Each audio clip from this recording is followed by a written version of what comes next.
Welcome back to the channel, everyone. Today I'll be covering my personal list of spooky Legend of Zelda items. But before we get into that, I just want to give you guys a quick update. I know I've been away for quite a while, but I'm finally back into the swing of things. I've got some new and exciting ideas for my channel, including tons of Zelda related material. Next week, I'll go into more detail and give you guys a formal update on the direction of my channel. Now that I've covered that, let's break into my top 5. Number 5. The All-Night Mask. Found in the Legend of Zelda Majoras Mask, the All-Night Mask can be purchased on the final day from the Curiosity Shop for a hefty 500 rupees, but only if Link stops the old lady from getting her bomb bag stolen on the first night in Termina. The reason this mask made it onto the list is because of its power to keep Link awake. Even though the All-Night Mask is used to benefit Link by allowing him to stay awake during Anju's grandmother's stories, it actually has a dark past. When talking to a gossip stone in the game, Link finds out that the mask was originally used as a torture device. Sleep deprivation is one hell of a thing and can affect your body in a number of different ways, ranging from loss of hand-eye coordination to full-on hallucinations. Whoever used this mask before it landed in the Curiosity Shop must have been one twisted person to create such a thing. Number 4. Colin's Letter. This one actually comes from the least likely game to have anything spooky in it, Skyward Sword. Colin's letter itself isn't all that spooky. It's really just a love letter given to Link by Colin to be delivered to Karen.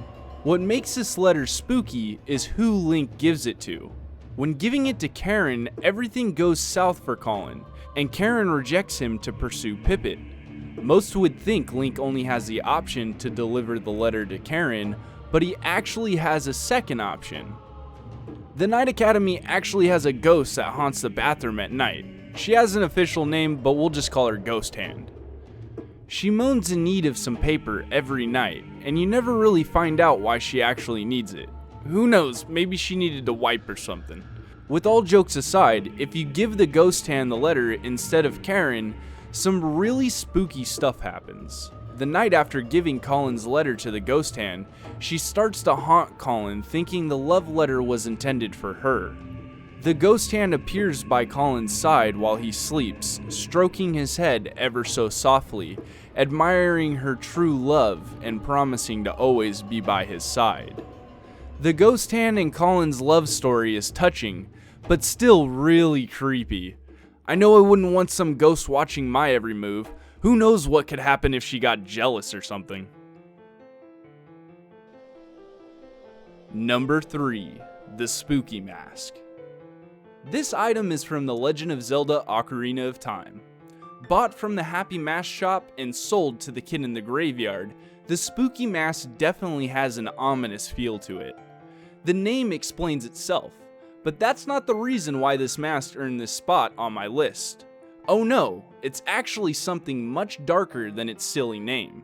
Just like every other mask in Ocarina of Time, when worn, the Spooky Mask gets different responses from NPCs when talking to them. If Link talks to the Lakeside Laboratory scientist while wearing the Spooky Mask, he'll actually tell Link that the mask was manufactured from a plank of wood used for a coffin.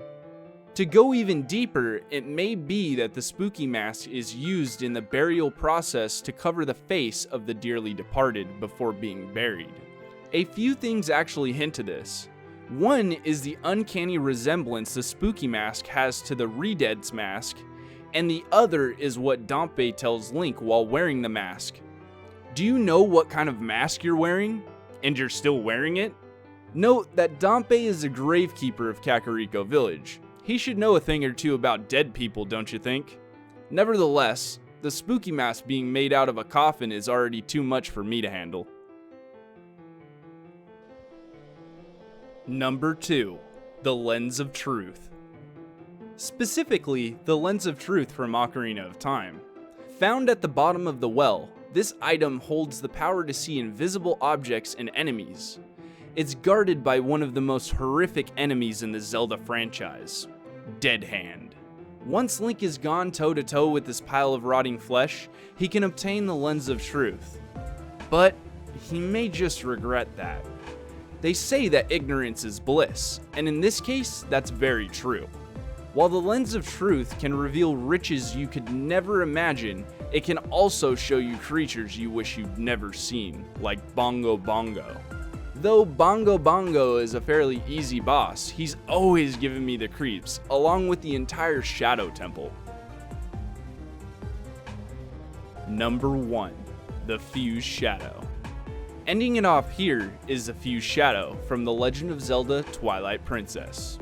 A dark relic passed down by the ancestors of the Twilight to the Twilight Princess Midna.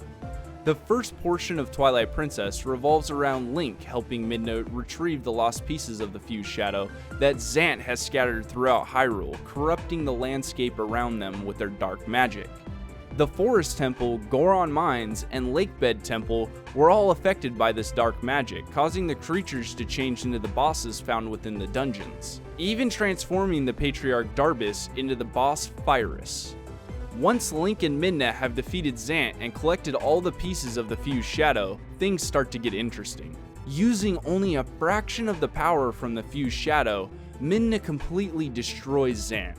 Midna herself even looks scared of the amount of power she has after destroying Zant once and for all.